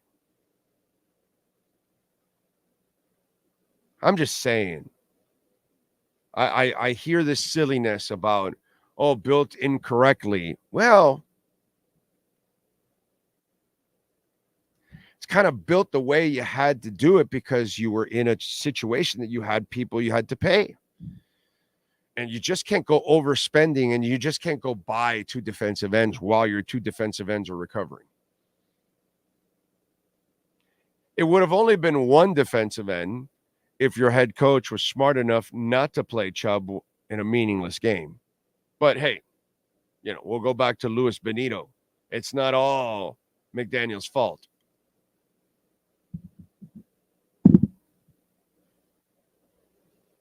I just think that you're all too quick to repeat what someone else says, but then you really don't look at what's going on. And then how do you really go about that? How do you get around Chubb and Phillips out? Well, you drafted 2 young guys because you can't buy them. Cap-wise, it doesn't allow you. So they addressed it. But again, we didn't get much from Jason Taylor in his first year either. And he's much better than Chop. He was more of a complete player than Chop at that time. But still light on the shorts, and they were running on him. He was getting injured, all that. So to expect much from Chop and Kamara, not fair. And without Chubb and Phillips, really,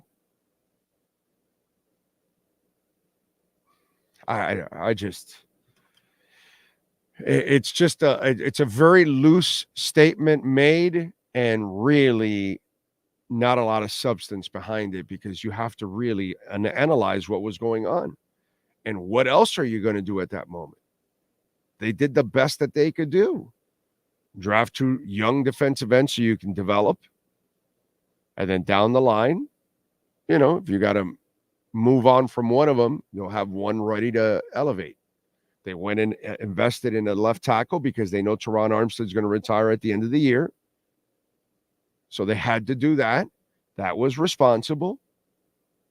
But it was going to be hard to have a great defensive line when your two pass rushers were out and you lost Wilkins. You had to have known that there were going to be problems there. And if you expected a dominant defensive line, you're not realistic. The problem is that your offense is not dominating enough because that's what's supposed to carry you while you wait for Phillips and Chubb to come back and Kamara and Chop to develop. But now you can't do that because you already lost Phillips and your offense is poorly coached and it isn't dominating. So, let's see. Did he ever send in the answer? No, he didn't send in the answer. Let's see. What else do we have? It's like the Steelers defense playing without Highsmith and Watt. You're at such a disadvantage. Exactly. You know, but it's hard. If you know at the beginning of the year, your two defensive ends are injured and you drafted two young guys that you can't really expect much from, and you lost Wilkins, what did you expect? What? So now you're shocked? Wow. Okay. Let's see. Oh, since you say you know people in the building, can you relate the message to Fire McDumbass? What if I told you I already did that weeks ago?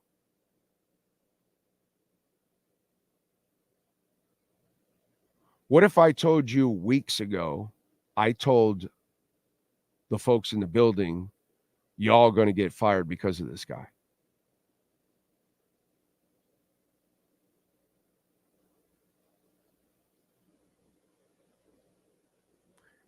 Steven, I play chess on this show. I tell you when somebody's going to be released way ahead of time. I tell you when a coach could possibly end up on a hot seat ahead of time.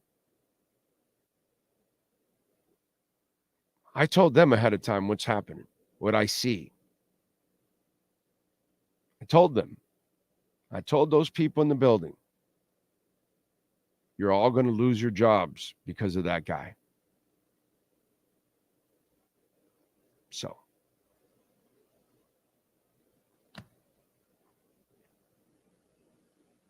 It's up to them, man. You know, it's up to them. But I get it. They're in a tough position.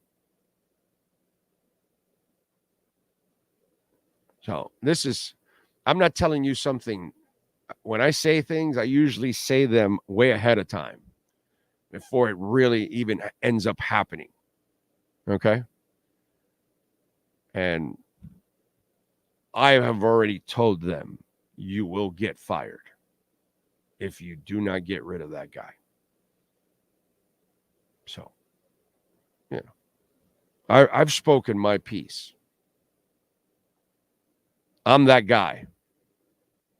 So when I was in Inter Miami, I had no problem telling Jorge Mas what was going on. Like, yo, bro, it's not good. I'm not talking about on the field. There I wasn't. I'm talking about my side of the business. I had no problem saying, yo, man, this is not good. This is not flying. So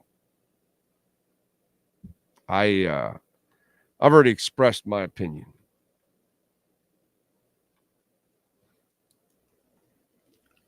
Feel bad for them, but that's the sad part. There's really only one problem right now on the team, and that's the head coach, the way I see it. And the head coach is ruining everything because everybody knows you should easily have 3 more victories or 4 on the column if you had a real coach. So then the talent isn't really the problem. It's not perfect. I'm not going to argue that. But is it this 2-4? No. No, it's not. That's only because of one guy. That's all. Well, two guys, too, because Tua decided to be stupid. You know, that I have to blame Tua for being stupid also. If I'm going to blame myself for being stupid, I'm going to blame Tua also for being stupid. Because we all are entitled. We all end up being stupid at one point or another. We make bad decisions. Big O, did anyone know? Yes, they won. They won. Yes, they did, sir. Let's see. Paul Giancovelli. Big O ain't got no stroke. I hope not. I hope I don't get a stroke. That would not be good, sir. I don't want a stroke.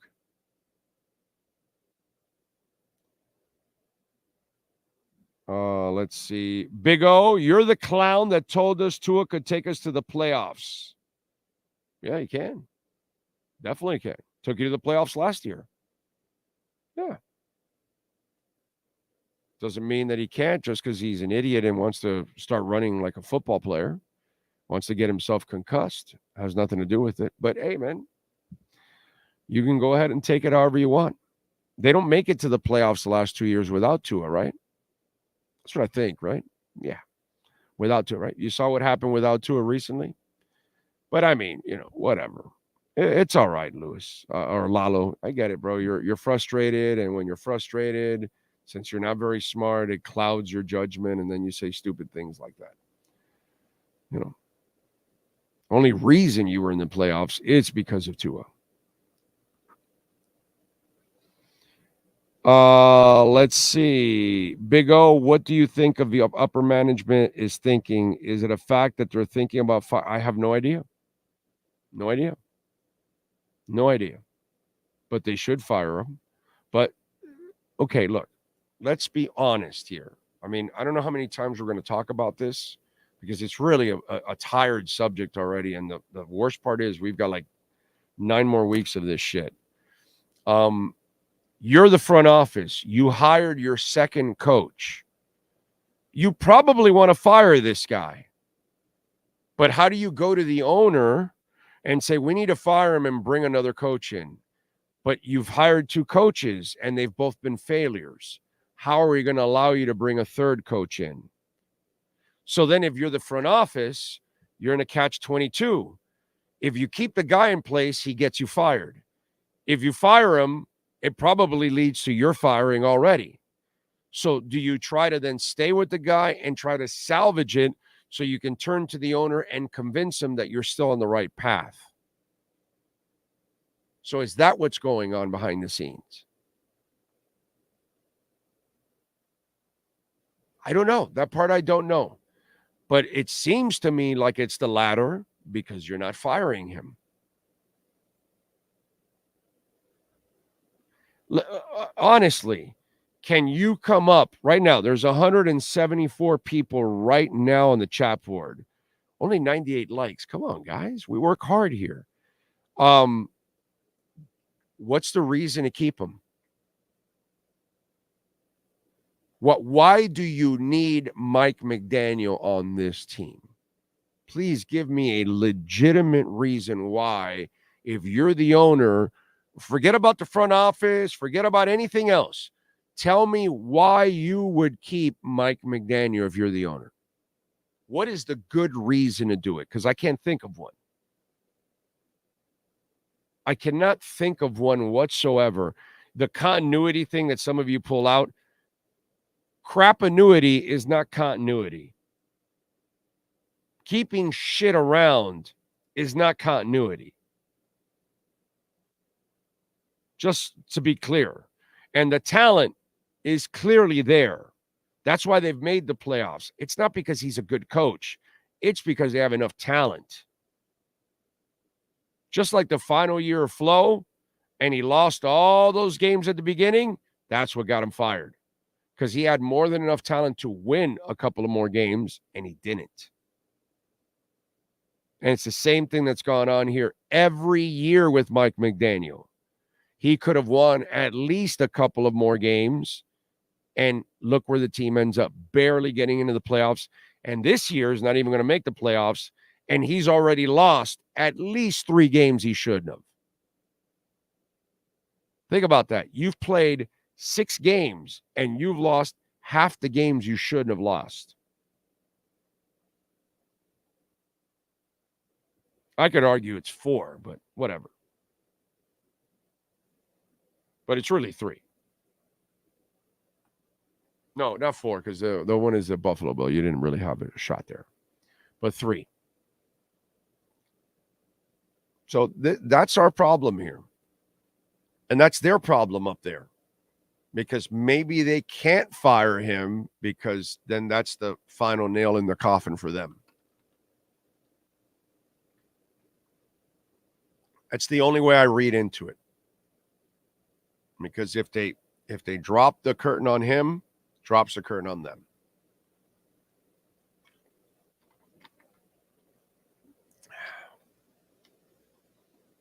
I know this.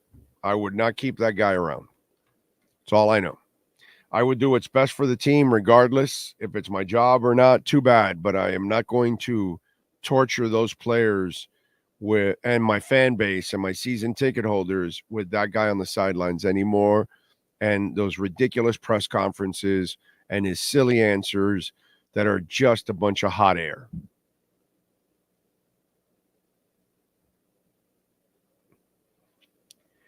Let's see what else. There's no reason to keep McDaniel, no reason to have him. He doesn't elevate anybody. Honestly, only for Tua. Not really. I think Tua carries him, dude. Because Ross just paid him. Yeah, but that's not the reason to keep him. I'm saying you. Why would you keep him?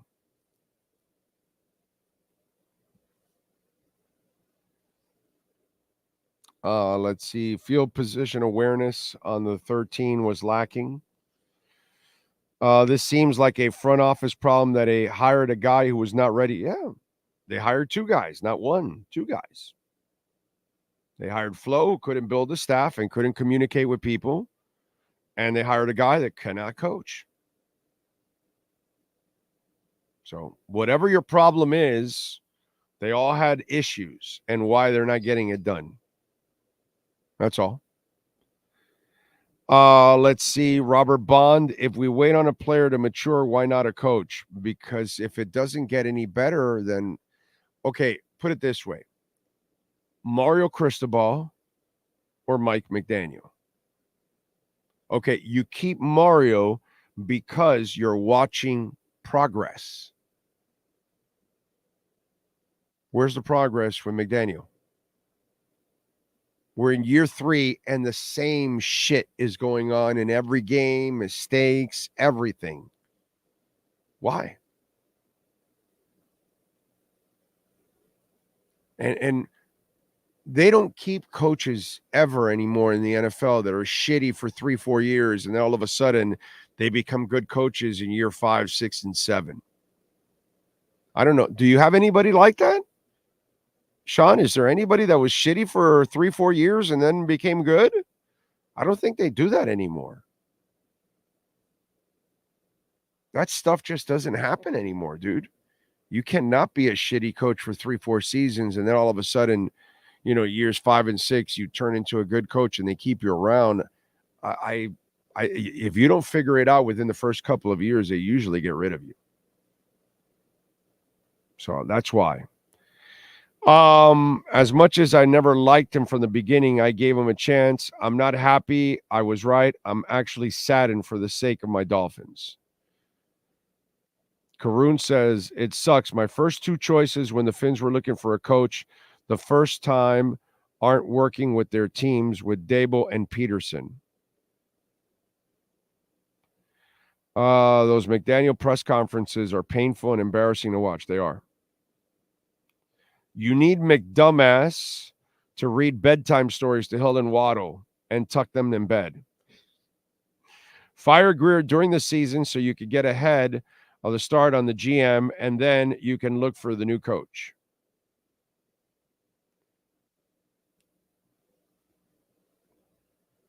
you know, it's probably what would happen if you do that now.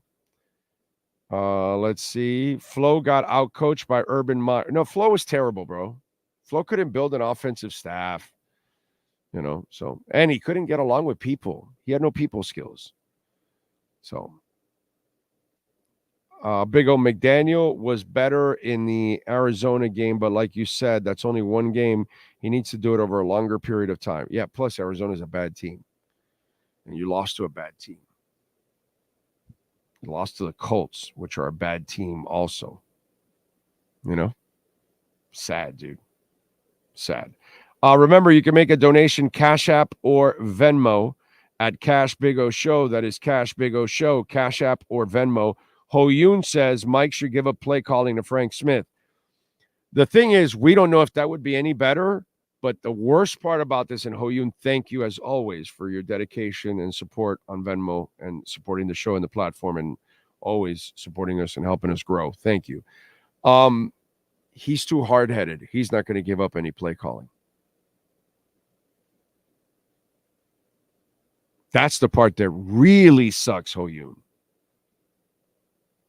He's so stubborn, and he's wanted this job. He never had this job. This is why he's not ready for this position, because he should have had this job first before he has the job he has now. He should have been an offensive coordinator somewhere and proven before he became a head coach. But he skipped that, and now we find out he's not ready for either.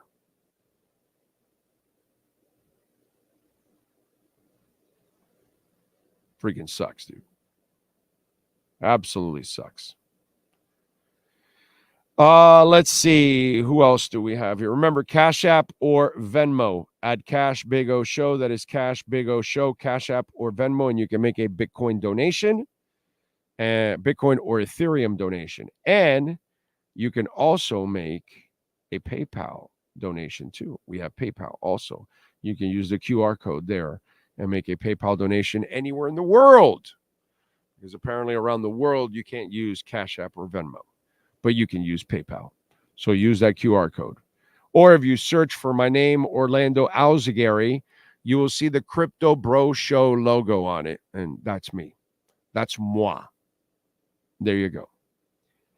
Let's see. Who would have thought that in 2019, that year 5 of the rebuild, and we'd end up with the same amount of wins? Yeah.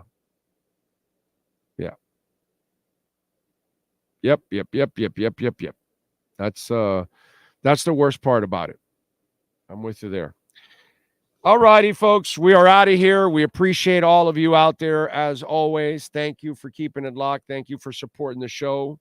However it is you do it. Hit the like button before you go. Please, please, please. We got 186 people and only 108 likes. So smash the hell out of the like button. It is very important you do that. Visit our amazing sponsors like Welt and Realm, 2 bookend tackles, Jeff Welt and Daniel Realm, 954-966-4646.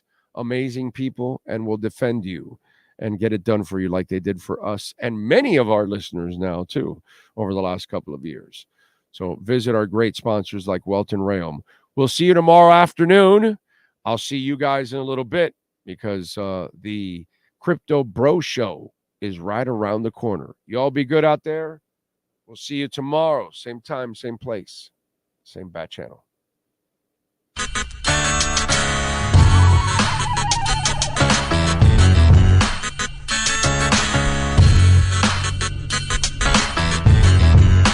This is the Big O Show. This is the Big O Show. This is the Big O Show.